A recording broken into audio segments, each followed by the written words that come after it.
So see, that would have been a favorite great intro. Yeah, that would have been a That's a classic Cyber podcast intro. A real intro, man, dude. So this is exciting for a couple reasons, everybody. First reason, we haven't done one of these in person in a hot minute. True. In a hot minute. When was the last time we did it? Was it still when I was going to your old apartment? It might have been. No, you came over once to my apartment. I did. It was probably the one we done one time couch. during COVID. Yeah. So it's probably been at least a year since we've done one of these in person, which is wild. And then we have a studio too. Yeah. We're not just like anywhere. The Sidepole podcast is not sponsored by Monster. It's not. Well, hold on, I have a business idea. Yet. It's not sponsored by Monster yet. Mike, call me. So like we have suits. I saw the jacket on. There's laws. We just recorded a thing with Arteezy, and there is someone in the room with us. His name's Zach. He's like changing the cameras to make it look extra professional, which is great. Yeah, that's wow. I stood up. I had to sit down. If enough of you guys share the Sidepole podcast, it could be like this every week. We just need you guys to really blow this shit up. And so we've been doing at TI a scripted show. Mm-hmm. A half to 75% scripted show for Monster, which has been a lot of fun. Mm-hmm. And so everything's been prepared. There's prompters on all three of these cameras in front of us. And Zach in the corner is like, you guys are just gonna start talking? And we're like, yeah, we don't prepare anything for the show, kinda. That's how the Sidepole podcast rolls, baby. Dude, we're in Singapore. No professionalism. We're in Singapore. We're in Singapore doing a podcast together. This is so exciting. Yeah. I think we left off talking about TI. Last Chance qualifiers finished up. Yep, that was right before both of us were going to fly to Singapore. We finished up the Last Chance qualifier, found out Liquid is indeed going to be going to TI. And we found out they go a little bit farther than that now. Dude. Now they go to the final stage of TI, or as I said in the cast, going to the finals. And then Avery went, well, it's not really the finals. Well, not really the finals. And you're like, stop being pedantic. They're going to the main stage. We really need a different name for it because like they literally just call it the finals. Final weekend? Final weekend kind of works, but like they should have given it some sort of name. Yeah, the finals. Because they've just been calling it the finals. I guess it's not to skip to the end of the story here. We do have like all TI to talk about, but I am unbelievably happy that I still have a voice to record the podcast because, dude, I'm here not just doing the show, but also like here with Liquid. I am like posted like if you're watching the TI broadcast on the stage, you can see me in almost all the camera shots because I am by the stage yelling at Mickey for most of the thing. Like just screaming like, fucking kill him, Michael! Curb stop him, rip his throat out. I got a note that during game 1 yesterday of the Thunder series that you were casting, that you could hear me through your mic saying, fuck him up, Michael.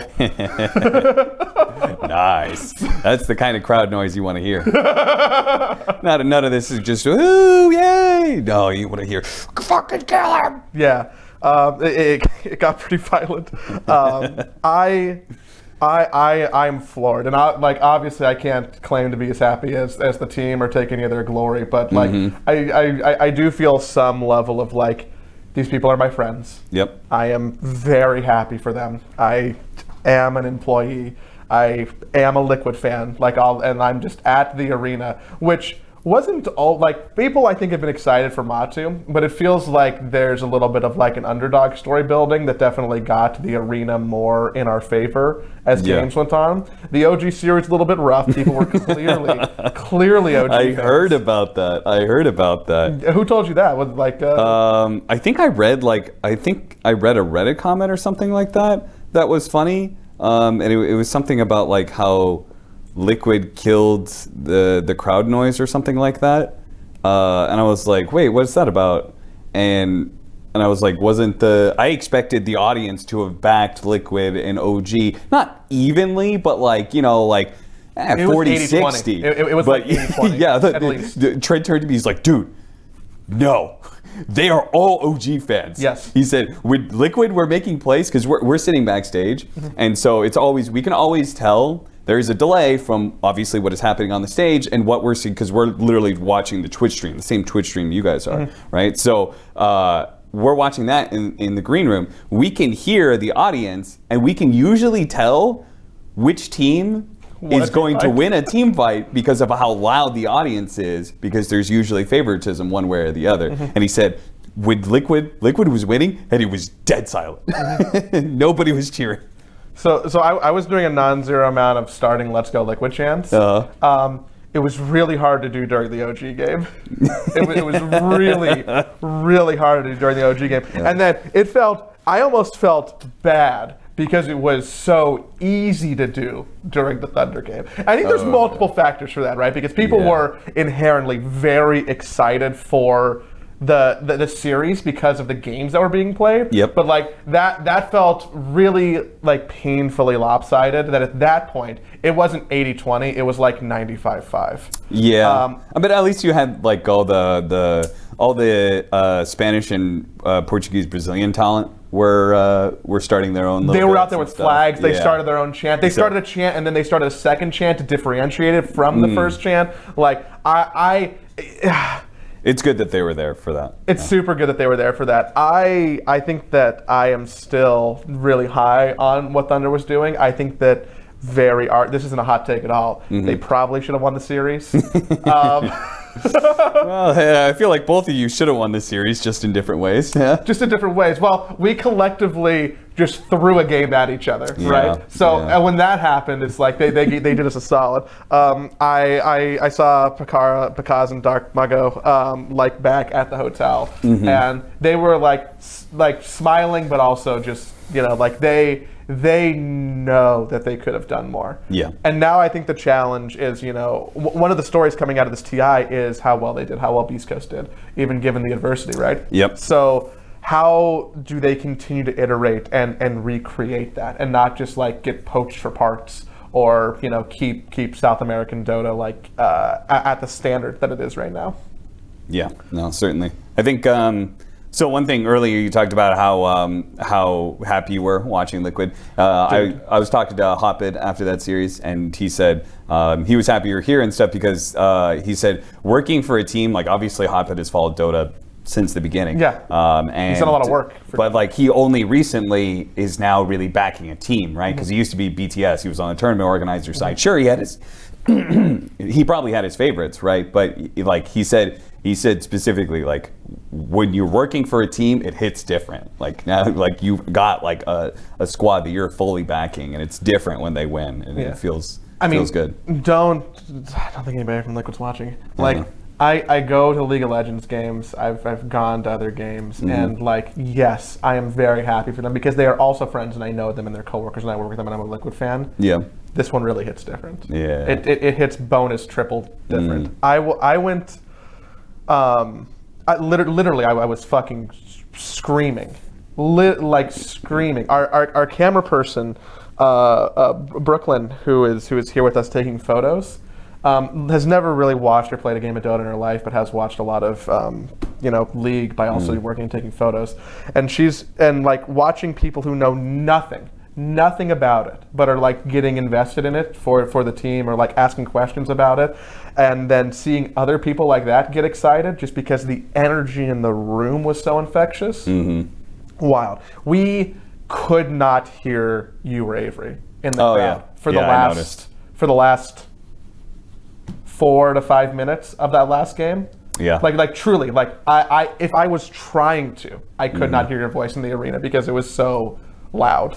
Yeah, I went back through and watched a little bit of a couple of moments, and I did notice that the audio was definitely we were getting crowded out by the audience, which was cool. It made me a little sad, but that's just my own. Self-involvement. I think production could have bumped you up a little bit. Not in the arena, but I was just like, the audio mix could have been a little bit more in our favor. I was like, I don't think any of my calls are really being heard. I mean, yeah, it was crazy loud.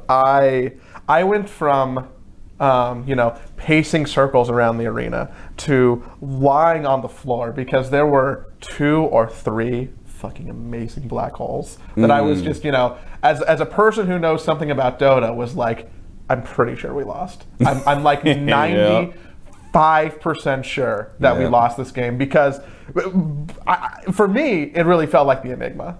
Yep. It really felt like the Enigma in Game 3 was so on point. Yeah. I think yes, he missed 1 black hole, but he made up for it by having 4 to 5 bangers. Picasso's Pudge, crazy talent. I think that we're both very much on the train. You got me on that train, so thank you. True. When the audience was like seeing the stat that he was hitting 70% of his hooks on heroes, like that was wild. I was actually convinced when I saw the draft, and maybe this is my own ignorance and hopium, that I'm like, if this game is 40 to 45 minutes or plus, like I don't know how they're going to beat the Lifestealer. No, they definitely overplayed that lineup, I think. I don't think they were supposed to be doing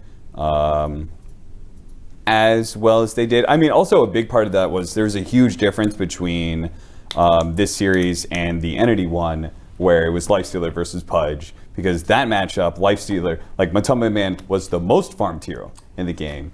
In this matchup, he was the least farmed core. Out of all 6. Yeah, like, not and that made a huge difference, right? Like then the Pudge is actually staying alive long enough that his rod is doing a bunch of damage. They can't kill him fast enough to stop him from getting off good dismembers and stuff like that. So the Marcy was hitting crazy rebounds. Yeah. So I think that like the difference in farm on the Lifestealer specifically made a huge difference in like what that game looks like late game. I wonder, because I would agree with you. I think that like usually 40 minutes plus that lineup should win on the side of Liquid. Also the difference between the Enigma and the Broodmother too, because the Enigma is going to always have the impact, right? Where the Broodmother was like, eventually that hero really starts to feel bad after 40, 50 minutes. Yeah. I didn't get to talk to Will or anybody from the team about it because there was just too much hugging and crying going on. But sometime in the next week, I'm gonna be curious and be like, so was it like a conscious decision, like mid game, of like Zai's popping off so hard, we're going to continue to put farm prio on him and then like end it real quick, as opposed to elongating and getting Matu there? Because from the stands, one of my anxieties was watching that whole game, just like, Matu didn't have farm, and it didn't matter in the end because not arguably, he saved/won the game in the end without the farm. But it was rough for me to be like, oh no, that Lifestealer has no items. How you do damage? Yeah, it was definitely Zai was definitely popping off in the early game, but then he kind of ran out of steam with all that farm. He stopped doing enough, but. Yeah, I mean, that was just it was a crazy series as a whole. I feel like we kind of skipped over Liquid's entire run straight into the hype game because it literally happened like 12 hours ago or something like that. That's most of what I can think about. I got in a little bit of trouble because I got on stage and we're hugging Blitz and Jabs and Chloe, which was fine. I don't think anybody. You got in trouble for that? What, you weren't supposed to be up on stage? Oh, I think that, well, I didn't have my Liquid jersey on. I think if I had it, it might have been a little more incognito. But that was. I saw Dennis, who is here, who is filming the Dota vlog, so I've talked about like lightly before. Like he ran on stage. There's great footage of like him and Jarex and Chloe the manager and Blitz and Jabs all like going out together, and then they go out to get high fives, and Will was so incredibly kind to us during the series, us being like me and the photographer in the crowd. Like he was like getting people to pay attention to us. He was like helping people engage with the crowd. He was like coming over to the end of stage and like talking with me post draft and just being like, hey, just like thanks for being here. Like and so there was a lot of more than normal camaraderie during that. So yeah, there was like a big stage moment that I got in on a little bit, which was both exciting and a little bit selfish. Yeah, no, William was definitely in his feels for that series because I think he knew there was definitely a big potential of them going out. And that's really important. It was also like if they don't go out and they move on to the next level, then in some ways, I mean, if you think about Blitz's career as a coach, it's like if you look at TI specifically, right? This is his first TI, really. right? Like the first time he coached was with Liquid. That was when he was pulling like kind of double duty, where he was casting and coaching at the same time. And then he goes on to coach the DC Thunderbirds, whatever the hell their name was, right? Planet Odd, yeah, that's whatever their fucking roster was. And they end up falling. That was when invitations were still going on, right? So it turns out that they fell just one series short of being able to get an invite. If they had won, basically there were 2 tournaments at the end of the year that were happening. The one that they went to, which is like Nanyang or something like that, they ended up losing to, I think, like Newbie or somebody. And if they had won that series, then they would have been invited to TI. But instead, they didn't get it, and they didn't go through the qualifiers. They got bombed out pretty hard. So that was a disaster, right? Then he coaches this Liquid roster, and obviously last year was a disaster. And this year they finally make it to TI, and he actually they get a long run, and now they're actually in the finals weekend. And I think Blitz looks at this. I mean, it's kind of like you finally proved something, right? Like that you and your team had value, that you were good enough to be there, good enough to be able to go through, and now they're top 4. To himself, to the team, to the organization, to the fans, because like I mean, this has been like an affair that the Liquid has invested into for like and 3 years. It really has not paid out until now, right? No, well, I mean, sorry, you can argue that DOTA really never pays out. But, that's a separate business conversation. That's a separate business conversation. But yeah, I mean, like Victor and Liquid have stuck with Insania, Mickey, and Boxing well for a minute, right? And this is proof positive that it is worthwhile. And he was talking to me between games even, or like during games. He was out in the audience a little bit and just pacing. And he does. You know what it is? He doesn't like watching the games. Because his job is to focus on draft. So he talks to me about it. And I think it was actually super interesting. He was talking to Celery about it, and he talked about the fact that he doesn't like watching the games. It's very common. Coaches, like, it's out of your hands. It's the most anxiety-inducing position to be in. Avery agreed. He said, like, they're like being up on stage, you have control. But when you're a coach and you're watching, you're absolutely powerless. So it is the most anxiety-inducing position to possibly be in.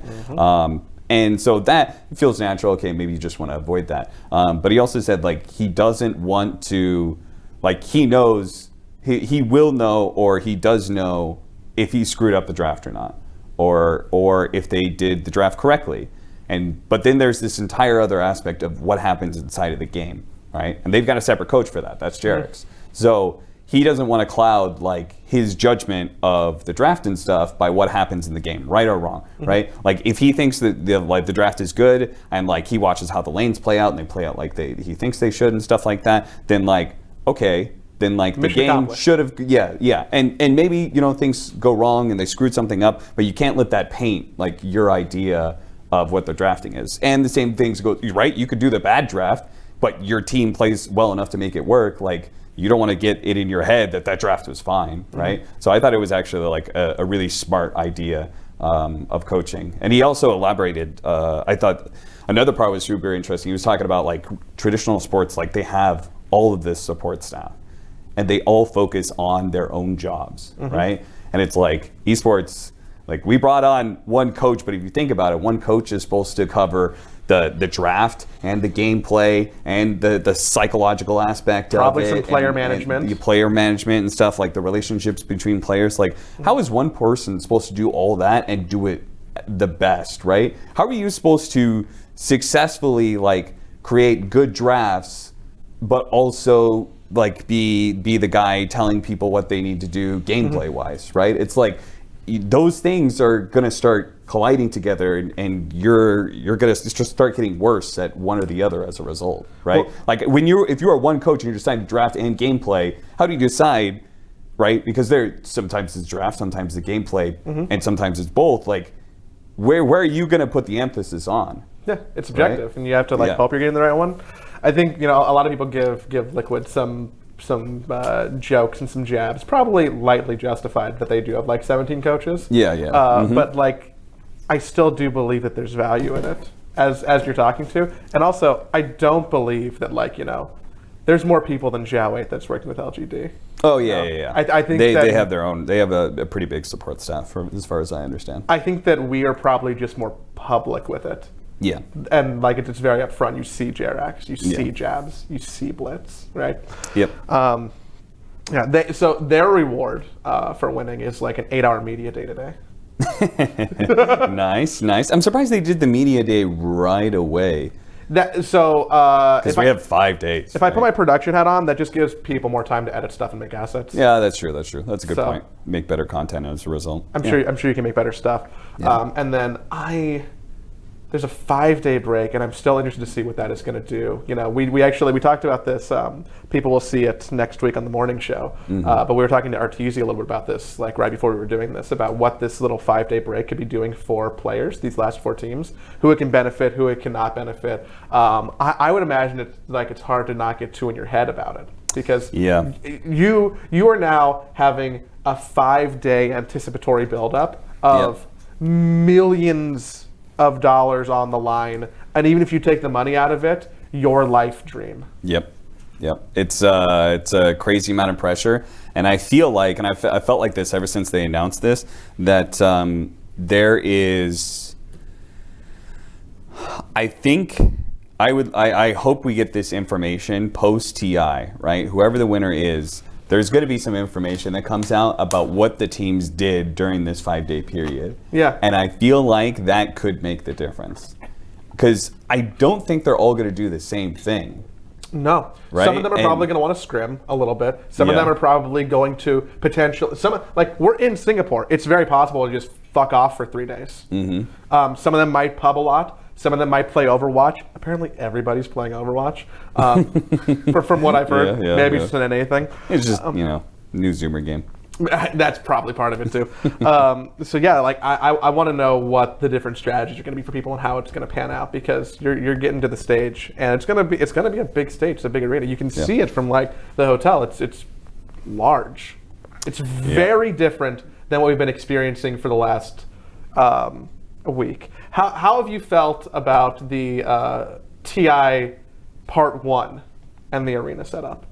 So obviously there was a lot of negative feedback on Reddit. There was all this stuff going on with the headsets not blocking out the sound well enough, and all of that jazz. So that part definitely not great.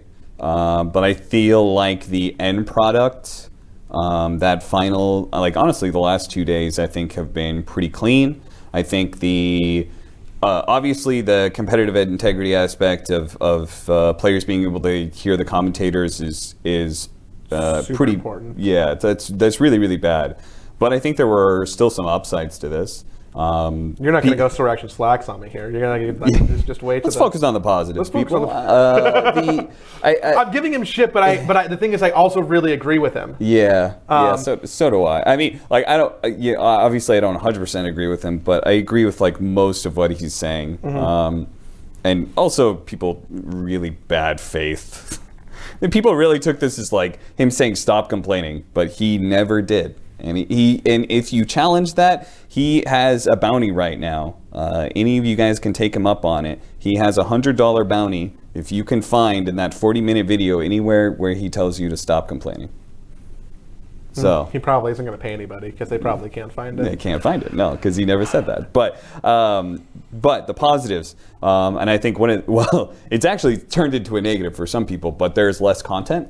But there's less content because there's less downtime between games. We are cruising through these games. I just wanted the big improvements that they've done this year. So nice. The rotating stages apparently have cut down on the time between series by a shit ton. I feel like it is actually going too fast. I wish they would slow it down, even just add in another 60 seconds, another 120 seconds or something. Because I feel like we come out of the post-game interviews and it's just not very long until we're right back into the next series. I almost feel like we could let it breathe just a little bit more. But I think that improvement has been incredible. We don't need more pieces of content because we're just keeping the games going. The content's always going. There's always games happening. The amount of work that the panel is doing in Oslo, like I would love to see like their per minute rate, because not that they're not working enough. Like that's like a really weird criticism, right? But I almost want to hear more of them. Like they're getting to do the draft. Like they're doing double time there, so that's cool, right? Well, even then, half the time they're not doing the draft. Because we're doing the draft because we've got the pro players here, right? And that's like one of the big complaints about a remote panel. You can't get the pro players. So what Valve has been doing is been trying to integrate pro players into either the casts or just have them on and have the casters plus a pro player do the draft. So they're not even doing half the drafts. Yeah, they're honestly, the panel's getting. If I would be very understanding if the panel talent are frustrated, just because. If they're already in Oslo and then on top of that, like it just feels like they're really not getting a whole lot of time to like. They're not getting a lot of camera time. Yeah. They probably have, compared to the esports of old, like they're having a more pleasant time because they're not working straight 14-hour days on camera. Maybe. Right. Yeah. So like they're faster because we're speeding things up. Yeah. There's a small benefit, but like how.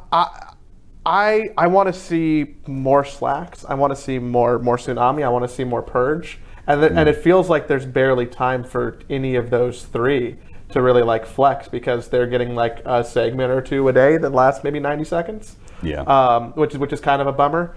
I want to see more James.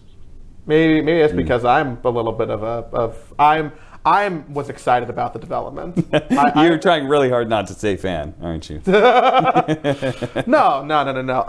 I am not a fan. Excited about the development, the announcement that James is. James came back. That was something obviously was a surprise. Many of us in talent knew about it for a while. That he was coming back. In fact, I don't know if. Should I share that? I feel like it's probably fine. There was a rumor that he was potentially going to be back last year, but for whatever reason, things didn't pan out. But he's here this year, and yeah, it's good to have him back. I think that is.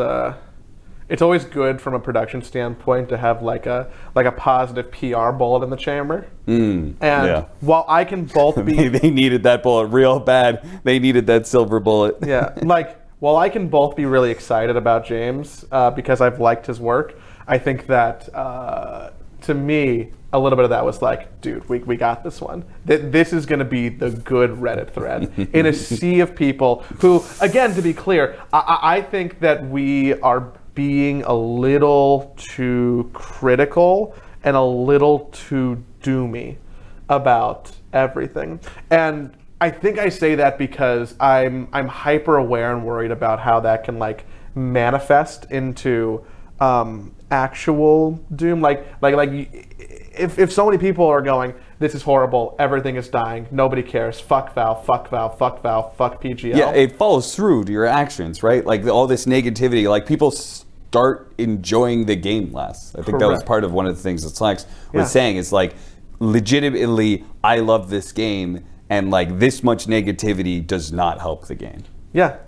Like I have seen people who work at Valve in the arena and talk to them very lightly about it. And like my questions are always like, are you doing okay? Because like as a human, I want them to still care about Dota, and it is harder for that to happen if every time they load up Reddit or Twitter, there's people giving hate about the thing that everybody should love.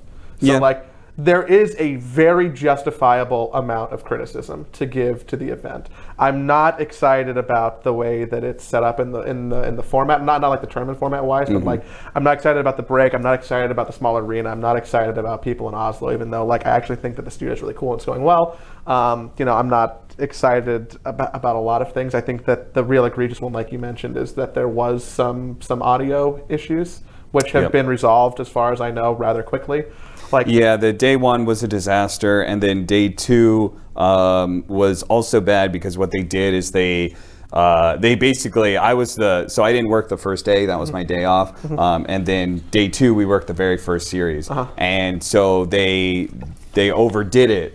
And they cut down the caster volume. They did a lot of little things. They cut out like the Smoke and Roshan sounds, for example. I believe those were no longer going out, period, on the speaker. But then in general, the caster audio was so low that the audience couldn't hear anything. I got a lot of people coming up to us like, hey, we can't hear you. Yeah, there was. I remember at least one person who was just like, it's pointless for me to be here. Like, why am I here if I can't hear like the casters? It's ruining the experience for me. And so understandably, there were some people pretty bad about that. So they overdid it, right, in order to like obviously offset the competitive integrity issues. And then they raised it back up, and they eventually found some sort of happy medium. And I don't know what they changed about the speaker layout or anything like that. I don't know if they changed anything in that regard. But it seems like they have now found a point. For the final 2 days, they found a point where it was good that the teams couldn't hear the audience or the casters, but the audience could. So, unless we were screaming our hearts out, jumping up, fist pumping. I was jumping up. Aries came, who I met as a member the first time, who was a very lovely human, lovely person. Was sitting by me, and I was probably annoying the people around me, if I'm being honest. Like I think that Here you go. Throw it down on the ground. I don't need that water bottle. It's an audio podcast. I forgot about that. I dropped my water. Although, if you are listening on Spotify, this one does have a full video. Yeah, this is the one you want to watch. This is the one you want to watch. We've got very nice camera set up. Anywho, I'm not normally the person at any type of event that is loud or obnoxious, and that was just totally off the table. I want to apologize. There was somebody who tweeted that. I think I responded like, "What are your tweets?" And someone was like, "Yeah, I'm in the arena, Joey. You keep on pacing back and forth by me." Oh yeah, that's my editor. That's my editor. And I'm like, "I'm sorry." Yeah, so like Aries came up and like tackled me, like great time in the arena. There are more series that happened as opposed to the one that like I probably cared the most about. We can probably, we don't have Wikipedia. To be honest, silly to scattershot all of them, but the other series that have happened, I don't really feel like the upper bracket has been that exciting. It's all the lower bracket matches that have been super intense and stuff. They've all been 2-0s. They've all been 2-0s. Secret and Tundra just kind of cruising their way to upper bracket finals. What is it about Tundra to where I still don't get it? like okay, I am big Dota dum-dum, right? Yeah. Like, I can't do the analysis, right? Like all you can. But like, I look at them topping the group and I go, maybe that group's a little bit weaker. I look at them 4-0 the upper bracket and go, maybe. Okay, clearly the group wasn't weaker because obviously they all won basically all their games. There's a certain point where group, what was it, B, was like 12-2 on the main stage, which which real bad. I'm sure if you do the math, like Knoxville can go drool the mouth over this. It's like way the most lopsided group to main stage gap that's happened, right? And I look at them still in the upper bracket now, in the upper bracket finals, and I go, what's so special about them? Well, why am I underestimating them? Part of that is just I think the human element of it, right? Is there anybody on Tundra that you care about? I think Saska's really cool. Okay. But he's a very quiet, laid-back person. You think he's cool, but how much do you know about him? Zero. I think the only person on the Tundra roster that I've ever talked to is Sneaking. Okay. I met him at Arlington, and we had quite a few conversations. He was truly lovely and nice. Yeah. But like, and I'm like, when I think about him, I think about like him in a Dignitas jersey at TI3. So like, I'm really well aware of his story, if nothing else. I'm well aware of AUI's story.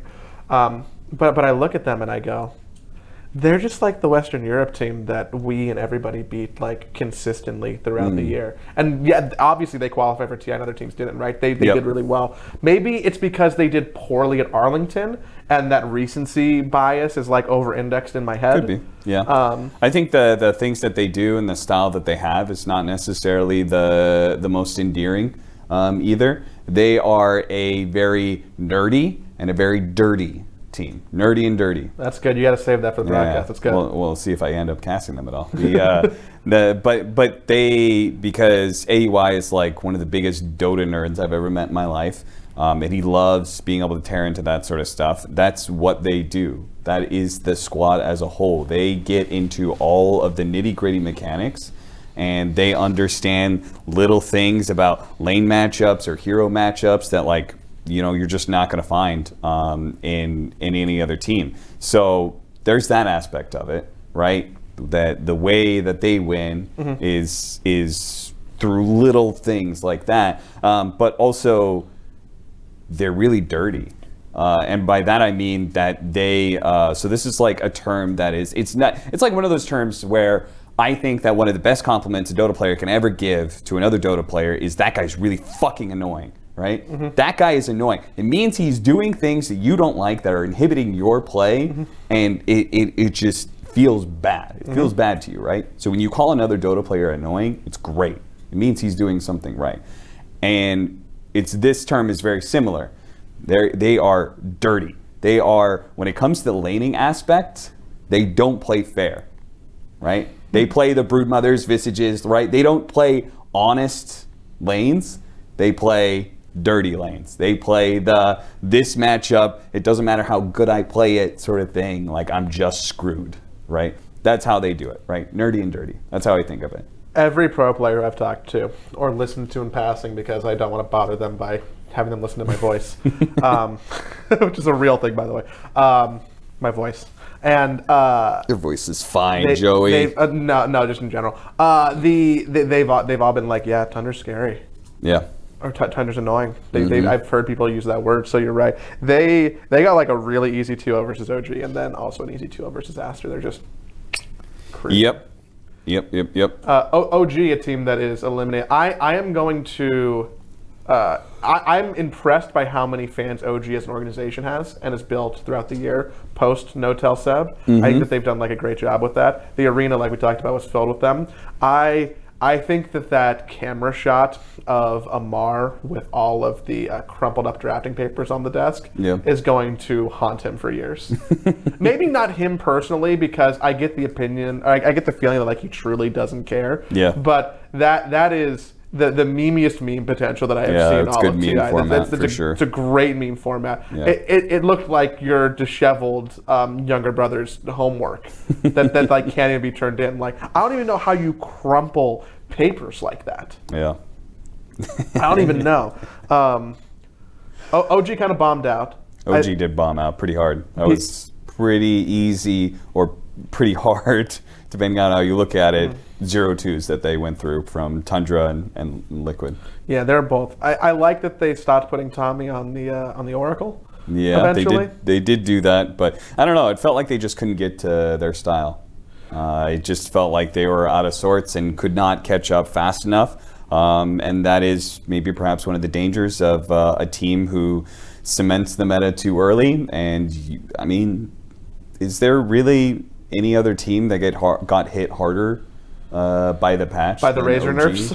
Yeah, I mean, they had like a very definitive style where it was range carry offlaners, basically. Viper, Razor, right? That was what Amar was best at. You got the Mars that got nerfed pretty hard too. Like they took that away from OG through the patch. So that is kind of the danger in some ways of peaking leading up into TI, is your stuff is going to get nerfed. So it's unfortunate, and it seems like they just couldn't really find their way back into it. But you know, now they've experienced that, right? They've experienced what it's like to stumble, come out of group stage and basically stumble, right? Basically, your group did not have the right ideas about Dota. OG in particular, I mean, if you think about it, Group A was like a slower paced meta. And then they match up against Group B teams who are playing fast. They just end up getting smashed. OG in particular is one of the slower of the Group A teams, so it's not particularly surprising really did that just they get squeak smashed into the upper most. bracket. Yeah. They just squeaked there. A team that's been playing fast and doing well, the other upper bracket team, Secret, 4 more wins, 0 losses for them. They knocked LGD down early and made people question LGD pretty quickly, and then that story had an abrupt ending yesterday. Yeah. What's LGD. more interesting to you, like Secret performing well or LGD having the faith that they were determined? Yeah, LGD. I guess it's not surprising to me that Secret did well. So it like, especially once they won their first series, and then we see their next opponent, it's Thunder. I was very confident that they were going to win that matchup, and they did. They smashed the ever living hell out of Thunder. I think Secret is the best team in the tournament to slow down these aggressive teams and just make them. I mean, Thunder couldn't get the ball rolling at all. So No. LGD's story was a little bit more interesting to me.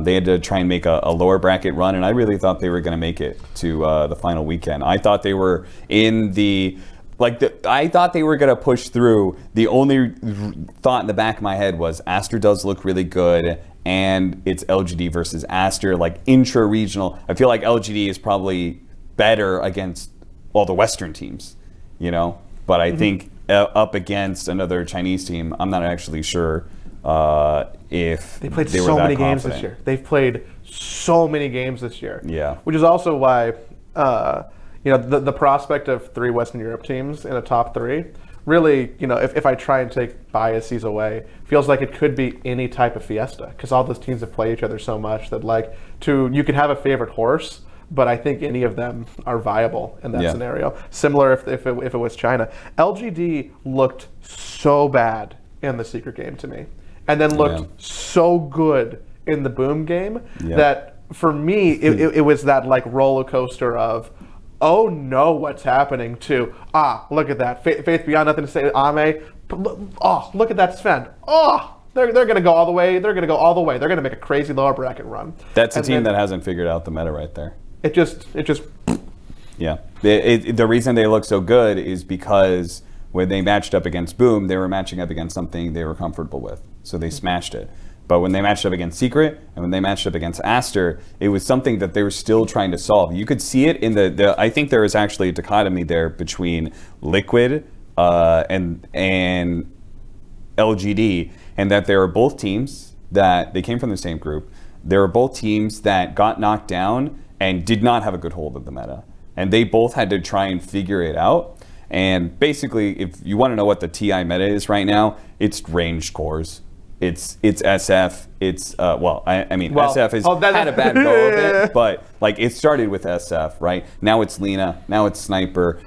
It's basically these ranged cores are super strong right now, and all of the backline heroes don't feel good enough to be able. It feels like they just don't have enough. They can get on top of the ranged hero, but they don't have enough to actually get that kill. Whether it's because of Wraith packs or whether it's because of, I don't know, just certain scaling aspects. Maybe it has something to do with, I don't know exactly what it is. But it just feels like they don't have quite enough. And LGD, you could see in that final series, right? What did they pick? Carry Riki. Who's doing that? Nobody. Fucking nobody. Nobody. But Riki is one of the best backline jumpers in the game, right? They had this idea, this theoretical idea. How do we deal with these range cores? Maybe this is the answer. And they couldn't get it, right? If it worked, though. If it worked. They could have completely reshifted it. Yeah, they could have maybe broken up the meta, and maybe LGD is able to make a run all the way through. But they couldn't, whereas Liquid did, right? Liquid figured out Spirit Breaker. Shadow Fiend. Yeah, Liquid figured out Lifestealer, right? Oh, we infest bomb them, right? A different kind of backline jump. It's the same, they were both searching for. They both ran into these sniper players and both got ruined by it. Monet, Liquid ran into Pure, or who did Liquid end up losing to? They ran into Pure at once. They lost a game against that. The sniper game against Aster was really Who did they bad. lose to in the upper bracket? Aster. Yeah, so they both got ruined by Monet. Yes. With Sniper, I think. So they both had this problem, and they both came up with different solutions to it, and it turns out Liquid's, I'm not going to say right, but Liquid's is the one that worked. Yeah, or at least worked against the teams for whatever reason. Yeah. And then, because that Infest bomb has mostly been paired with Boxy heroes.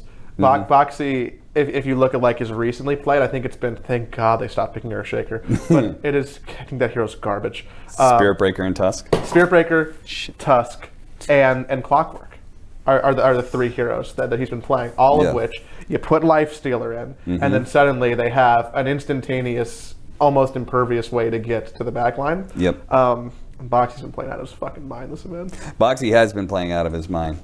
It's incredible performance by him. I mean, like, everybody has had incredible performances. Obviously, Matamba Man had some clutch moments. Mickey has been popping off.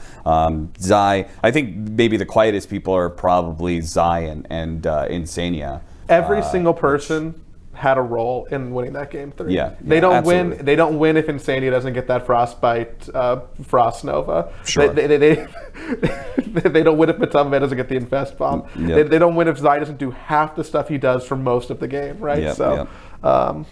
I feel pretty good about them. But like, big shout. What was crazy to me as a Liquid fan in the event is that there was a very small moment of Mickey chance, and I feel like he is someone who gets too much haters too quiet on the internet. So oh yeah, I mean, people every single time. I always see it's always the same archetype of Reddit commenter. When I always see them whenever they talk about Liquid. If it's good, they're talking about Zai and Matamba Man. If they're talking about bad on Liquid, they're talking about Insania, Mickey, maybe Boxy. You know, it's always the same thing, which is basically, oh, I think Liquid is carried by Zai and Matamba Man. I think why did Liquid they join sucks this team? Because of Insania, Mickey. Yeah, exactly. And it's the same. I don't know. It's like, I kind of understand it, but also at the same time, it's like these players joined. They formed a team together for a reason, you know, like. Well, if you ask most people, it was just the money they fucking buy. Money. But yes, Mickey has definitely quieted a lot of those haters. That's for sure. For sure, he great tournament performance. Had a phenomenal performance. I'm super biased in saying that, but I think it's clear to anybody who's been watching. He's been fucking on one. Yep. Beast Coast was also on one in a way that I really expected. I wonder what happens if they don't get COVID. Yeah, seriously. I mean, I still don't think that they were going to go much farther than they did. But then again, I also thought they were going to be one of the teams to flop. I said EG and Beast Coast, right? And I was right about one of those, unfortunately. Well, you had to be because they fought each other. Yeah. I mean, even just the fact that EG started off in the upper bracket and still like bombed out pretty hard and pretty fast. But yeah, Beast Coast managed to pull through. They actually ended up getting. They got top 6, right? They got the same placement as Thunder. Or am I thinking, no. They're top 8 because they lost to LGD. Yeah, Stockholm. I think Stockholm they placed top 6. And that was actually tied with Thunder Awakens. So that is that was the highest placement that a South American team has ever gotten at a Valve event. And obviously now both Thunder got top 6 again here at TI, which is the highest placement ever at a TI. By a couple rounds too. So, yeah, I mean they got, there was like an 8th place finish. Yeah, maybe they got from 7th, Beast 8th. Coast. Okay. So one rung farther. Yeah, they got one rung farther. It's like the COVID situation. Do you think it's fair for them to be disgruntled? Not having a coach I don't really get that whole thing. So basically, they got COVID. They ended up getting COVID on 3 or 4 of their players or something like 4. that. Chris Luck did not, or C-Smile, excuse me. C-Smile, yeah. Did not get COVID. And their coach also got COVID. And they could not set him up in some way that he could be a part of the draft. Which... It seems really weird. I don't know how you can't solve that. It's hard for me, without like an explanation from a TO, like I'm sure we can think of 20 different ways as why you could do that. Yeah. People are like, join a Discord call, get another hotel room, buy a fucking computer at the mall. It has to be some sort of competitive integrity thing. I just don't know exactly what it is. Correct, I haven't bothered to ask. So yeah, so that sucks. And then I think that, you know, some people that I've seen on Twitter or Reddit makes it feel extra bad because, you know, LGD had a little bit of a COVID problem, right? Where they were the ones who perhaps started the COVID problem. they didn't report the COVID from a staff member, not a player, right? and now and they got punished in groups. They got draft time taken away or whatever. Ultimately, sure, like a little slap on the wrist. It feels like, but they're playing. In their mind, if you're looking a little conspiracy theory, yes, the team that could have started the COVID problem, and they're playing against a with team COVID. who's being punished. Yeah. So that feels bad. Kudos to Chris. Kudos to X Nova for going up on stage. Mm-hmm. The RNG story is truly such a heartbreaker for me. Yeah. I think they could have been the Chinese team. Yeah. Combined with the fact that we have these retirements coming, apparently. Mm-hmm. We've got Faith Beyond, who's retiring. We've got Maybe, who's retiring. Apparently, there's rumors that Ame is going to retire. I mean, those are your powerhouses right there. Those are the superstars of China right there. Those are franchise players. If they all retire, then I don't know. It definitely feels like, especially if, who knows how many more players are going to retire. I mean, we were talking about this 9 months ago. I said, I think a lot of players are going to be retiring after this TI. A lot of the old school players. What's it like being right all the time? I don't know. It's just it's my special superpower. It's a blessing and a curse, Joey. What happens if Puppey wins? Right? If Secret wins, I feel like he probably retires. I feel like he's like, that's it. I'm done. I did it. I'm out. How do you get a better story than that? Because you can't beat it. You can't beat it. Yeah, I won TI 10 years apart. Yeah. I own a team. Like, he does not need to do it, and if he does it, it is probably only a downhill. He's going to be holding up two different H's with two different middle fingers pointed at Seb and No Tail, both saying, "Fuck both of you guys. I'm the actual GOAT." Yeah. Dude. Is there any other teams worth mentioning? EG made a lot of people disappointed. Welcome to the club. Welcome to the NA club. I mean, if you have been following us, if you have been following SVG, which you would know that we're pretty pessimistic about EG this year as a whole. I was shocked they won their group. Yeah, we were very surprised that they did so well in groups, but it turns out that was very fake. And yeah, I mean, disappointing, yes, but I don't even know. I think they got some false hope out of doing so well in their groups and everything, but I don't even know necessarily how much EG themselves believed in how well they were going to do at TI. So it's like if the team can't even believe in themselves, how can you be invested in them? I don't know. Let's be done with this EG. As much as there's definitely this feeling of nostalgia and all this old stuff is going away and all these old players are going away. The one thing that I am super down with to start new and fresh with is this EG roster. Let's just blow it up. You know what? Send all 5 of those players to a different team, please. If I'm in the EG corporate offices, you know what my pitch is going to be right now? Yeah, what's that? Sign the entire Thunder Awakened team. Yeah, nice. Seriously. Yeah, that's not a bad idea. Actually, seriously. You can probably make them attractive offer. You can probably develop them more. They probably could get paid more if they want that, right? I think that as an org, getting a presence like that in South America is going to continue to be an important thing. You've seen Liquid do it. You've seen TSM do it. I think that somebody who is going to invest in a South American Dota org, this is the time. This is the time to put money into it, and you're going to be building fans in a region where it is hard to compete in North America now. Because why? Look at the performance. You see it through Sonics, you see it through TSM, teams that didn't even make it out of the group stage, which is that's all that we've been talking about on the show. Both of the other NA teams didn't even make it out of the group stage. Yep. Blow your team up, sign a South American one. Plus, I think esports in general is investing more into South America. We've got the CSGO major that's coming up that is going to be massive. I'm definitely going to watch that. Rio, super excited. That is going to, just from the spectacle angle, that is going to be insane to be able to have so many so many fans there in the stadium cheering on CSGO in general, but cheering on potentially Imperial if they make it that far. God, I want Fallen. For those of you guys who don't know, Fallen is like a Brazilian CSGO legend. So if they go far enough and they get into one of like the actual stadium games, like that is going to be bonkers. So that's happening. I've heard some rumors, and I would expect that like eventually Dota does go to South America more, right? Event-wise. Yeah, in some way, shape, or form. Even it's cheaper to run events there. There's a huge amount of fans there. Like, why aren't we going to South America? So I've heard some rumors that we're going to be going there sometime soon. So like if events are going to be happening there, if the region is flourishing, like yeah, now is the time to invest for sure. Stocks on SA rising. And before we wrap out, stocks on SEA. Yeah. Fallen.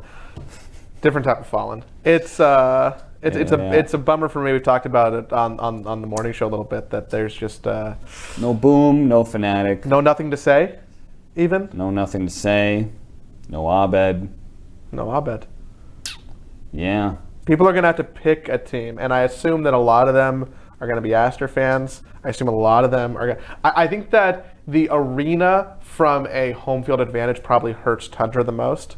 I think that there will be fans of Matu. I think there will be fans of Puppey and Seeker. I think there will be fans of Aster because China, right? Yeah, and then Thunder you're right. Tundra is the odd person out. Tundra is, the roster that, again, the human factor, you know, it's like there's nobody on that roster that really draws you for most people. But they are trying, big kudos to the people on the business side of Tundra, because who's been making content pieces, who has been doing stuff to try and get exposure for that roster. They have consistently been investing in it over the year. Like they had that we're going to Arlington video. Yep. They had that TI announcement fun video. They are putting money, and not a little bit of money. Like I'm seeing the production they're doing. They are putting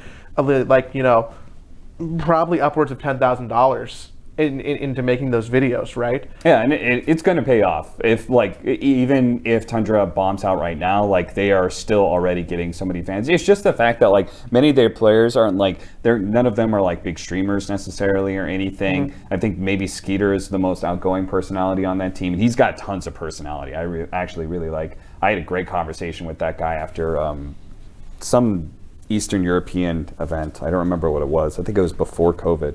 I really like the kid. He's super nice. I mean, AUI is amazing, but he's the coach, right? So it's a little bit backline.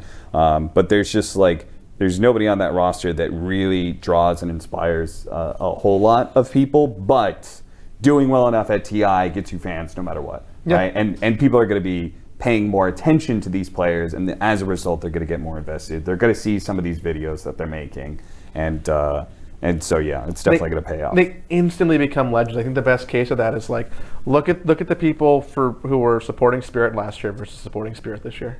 Oh yeah. Completely, absolutely night and day. Yep. And that's really cool.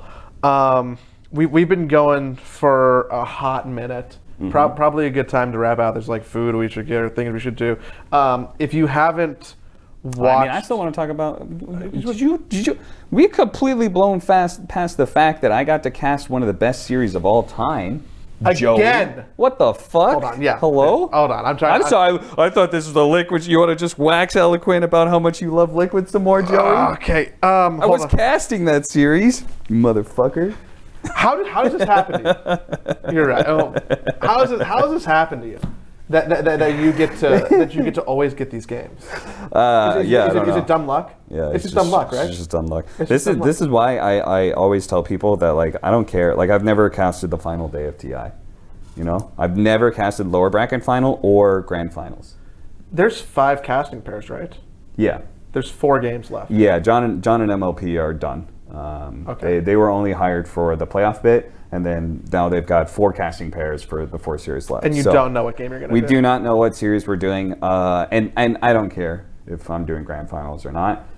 It'd be cool to work the final day, so I'd like to do lower bracket finals once in my career. If I had to guess, but I would probably. I think either way, I don't care, and the reason why is because who knows? Like the grand finals can be garbage. It's a crapshoot. You don't know what it is going to be, right? There's an element of prestige to doing it, but that's mostly just like made up shit. What actually happens inside of the game, every series has the possibility, right, of having greatness. So you shouldn't really care what games you cast, because you never know what game is going to end up being like the fucking one, you know? So yeah, I've gotten all 3 Mega Creep comebacks in playoffs in TI history. I think you got the one. I've done EG eHome, Secret Mineski, and now Thunder Liquid. Dude, you know, actually one of the standout things from the cast that is probably going to stick with me the most actually was Avery and not you. Oh yeah. Avery did a great job. Avery stepped up his game really. I was super happy for him. There was a specific line though that is burned into my brain, and it was. Do you think? Could you even guess what it is? The fuck are these games, man? No. Okay. So that that line's pretty fucking good. That line is gonna stay with people for sure, because definitely the amount of fucks that we get on main stage broadcasts are very low, right? Yep. And I believe that the rule is roughly like, only do it if it feels like it's impactful, important, and not overused, right? Yeah, Valve said at like TI7, they were like, somebody asked about F-bombs, and they're like, yeah, don't overuse it, but if it fits the moment, go for it. Yeah. And then T-Panda had one. It was like a whole, people were like, I don't even know how to use my, I think that they tend to come out as, you know, someone who talks on camera sometimes, when you are so at a loss for other things to say eloquently, that like it's almost like a fallback. Fuck's a very versatile word. It fits everywhere. So when you need a word to go to, fuck'll do. But the line the one that I am thinking of was actually potentially right before that. It is game 3. Thunder has no buybacks, and they are starting to go high ground. And Avery goes something like, Yo, Cap, do you think this is gonna like? They don't have buybacks. Is this gonna be the opposite of game 1? And then you go like, you can't even wish that on them, Avery. Like there's no way. Don't even bring that up. And then he was right. Yep. I mean, there was so much in that. I mean, we said in game 1 we really fucking cursed the shit out of you guys. We literally are fucking. I said. We were talking about the Mega Creeps that you guys had, and like all they have to do is back up and stuff, and Aiden's like Avery, 2 A names. Avery's like, you know, if there's one guy who knows, you know, at this point all the experience of how to deal with Mega Creeps and what to do, it's Insania. It is, right? And you know, and I said, you know, I don't know if the stats back it up, but like, he's lost the most Mega Creep games comebacks. Like, he has definitely lost the most of any player in Dota history. It is not even close. There's no doubt in my mind. It is 100% him. And and what happens? You know, Liquid goes in and loses that game somehow. It was actually insane. I think part of the conversation that I remember is that on stage, you know, they're playing a lot of Blitz's talks, right? Which is really super wholesome and nice. Yep. But the idea, and which is intrinsically linked to the meta, is like, don't be scared. Like, go out on your own terms, be aggressive, fight. And maybe that message got to them a little bit too well when they're like, guys, we're gonna kill the Enigma. It's an evolutionary tool that has kept us alive for a long time. Nightmares play a certain purpose in preparing us for the dangers of the world. Maybe listen to fear a little bit. Dude, I think that I knew as soon as they made that I mean, the way it happened too, they hit a 3-man avalanche stun. It looked like the dream initiation. It was just like, okay, this is risky, but they hit a 3-man stun. You can't ask for better than that. And then Enigma it still goes bad. And then Enigma goes, hold on while I pop my BKB and black hole exactly where I'm standing. And then I go, we've lost this game? I think all of the criticism of that was pretty universally the same and probably very true. 2 more minutes. You guys fucked up. 2 more minutes, and that's probably a win, barring a phenomenal black hole. And then, at least Thunder made the same mistake. Game 3 was basically a Mega Creep comeback, even if Mega Creeps didn't happen. It was basically sort of a locked-in game for Thunder. Well, I think I saw that the win probability graph was up to 99 or some bullshit. I didn't see it. I didn't see it. What is so you have that game 1, and then you're like, okay, well, there's at least one more. Do you need to just do a mental reset, or is that just now an energy that you are carrying through? I actually talked to I did Secret Mineski, right? That started with the Mega Creep comeback in game 1, where Mineski ends up, he basically had the game, and then they throw it inside the enemy base. Secret runs it back and instantly wins.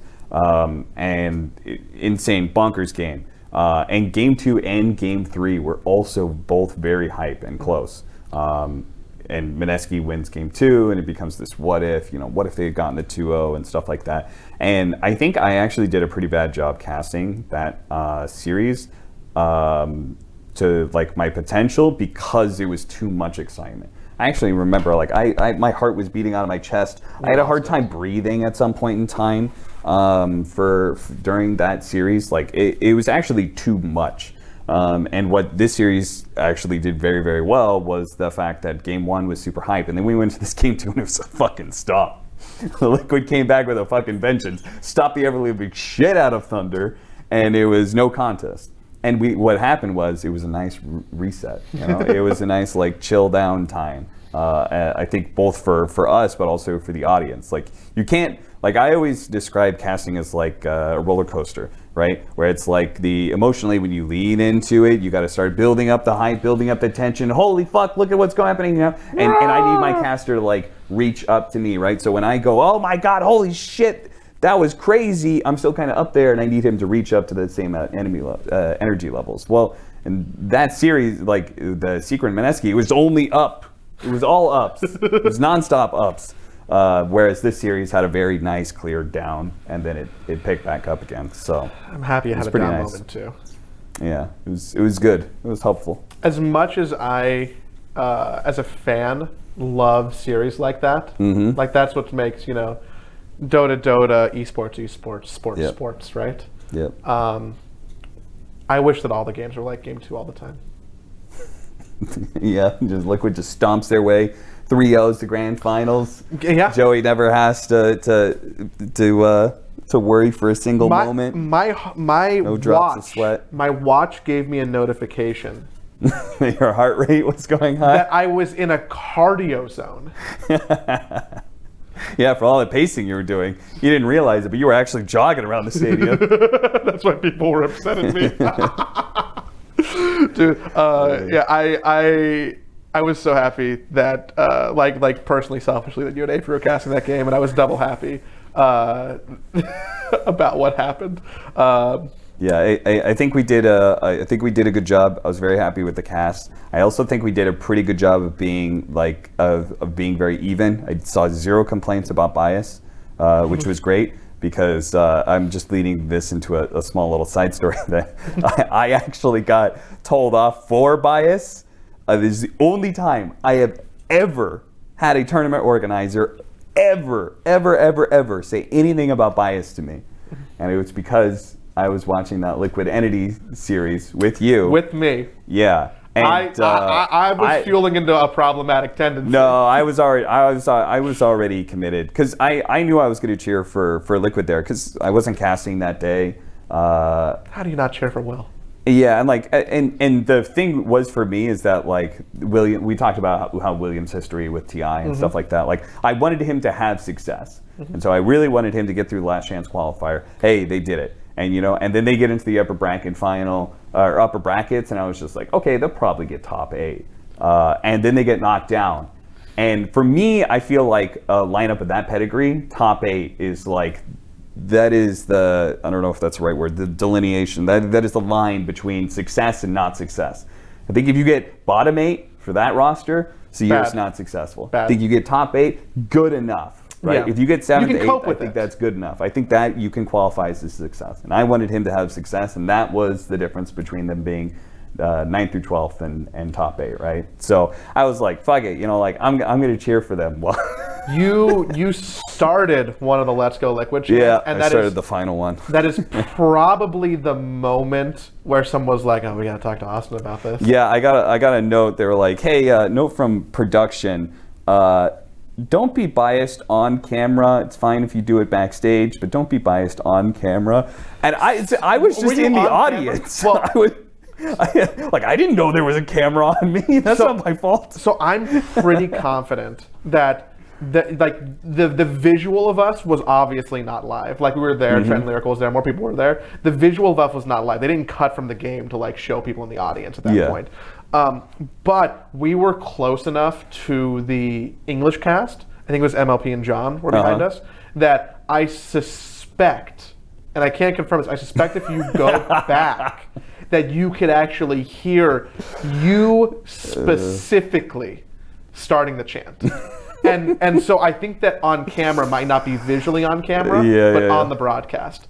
Either way, I mean, they said on camera, but I see what you mean. They might have meant that in general. Yeah, I mean, either way, I don't care, because at that point in time, I had gotten out of it, right?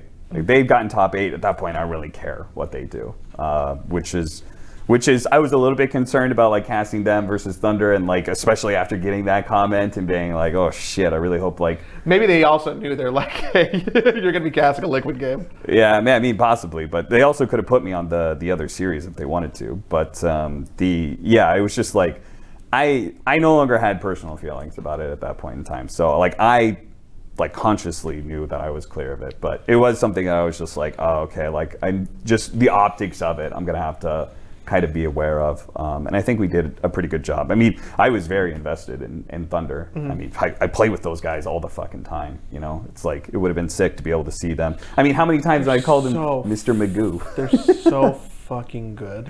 You know? Yeah. They're so really fucking good. I mean, I told you about Bakaz like a year and a half, 2 years ago or something, right? I was watching that guy in a fucking pub, and I was like, this guy's it. I could tell. You know, so I was very invested in them. So it was pretty. I think it was easy for us to keep it even between the two. I think that the game was the hardest for me last night. If you remove everything else, because it was the one delineating if we're going to go to the big arena or not. That was it for me. Like. Yeah, but at the same time, like you guys would have been top 6. Like I still think that's a success. You know, that's still a big W. I think William would have been satisfied. You know, I think Matumba Man would have been satisfied. I think, you know, like they would have been sad. They would have been like, man, I wish I could have played in the stadium. But, you know. Yeah, I think there's an interesting line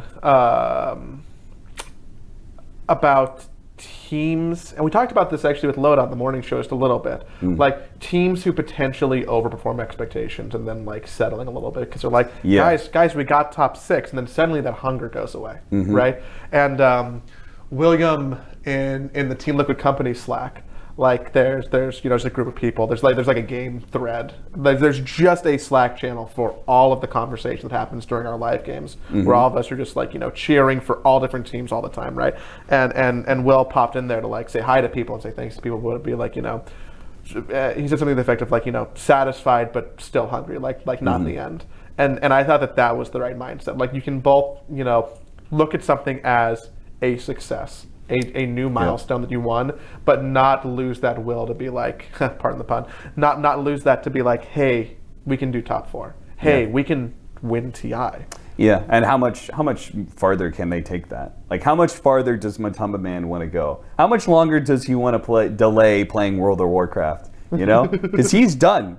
He's done with Dota. These are the last games that he's playing, and so like how much does he want to cement his legacy by being able to go to the finals? Because I almost feel like his drive is probably less than the rest of his team for both themselves and for him, right? They're I almost feel him. like the team wants to push him forward. I'm not even sure like if he necessarily cares as much as they do about like, let's get to the grand finals. Let's fucking win a tournament before I retire, I'm not sure. I almost feel like the team is pulling harder than he is for that. I suspect that, and again, truly suspect, I don't know the answer to this.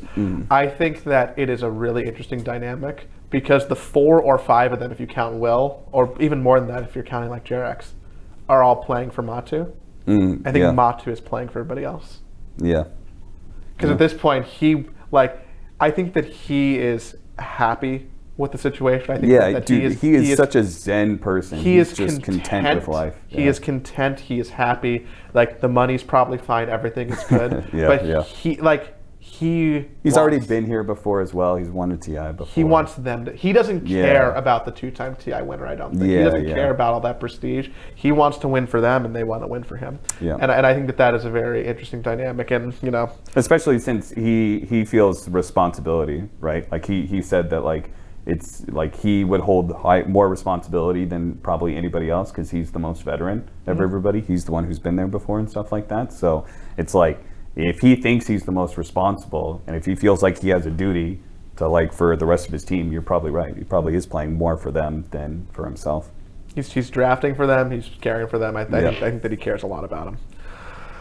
Whew. Zach, what's our run time? 1:15. 1:15? What did we say? 45 minutes to 1:15? 45 minutes to 1:15, that's right. Well, actually, there's 2 files. There's one way to stitch together. So it's above that? No, it's including. Oh, it's including. Nice. Damn. Yeah, that's pretty good. That's pretty good episode for to set up and give you a little bit of content for the 5-day break that we're about to go into. Yeah, I mean, this is day 1 of that break. I'm excited to explore Singapore, and I think that the podcast we do sleep. Yeah, I think the podcast we do. We've been waking up early to do the show. Yeah, dude. One of these days, I did 3 different shows. I did the morning show. I did a cast in the middle of the day, and then I did the OG show to close it out, and then I did the morning show the next day. I was. It was actually too fucking much. Yeah, I shouldn't have done the OG show, honestly. I got you baited into it. I think.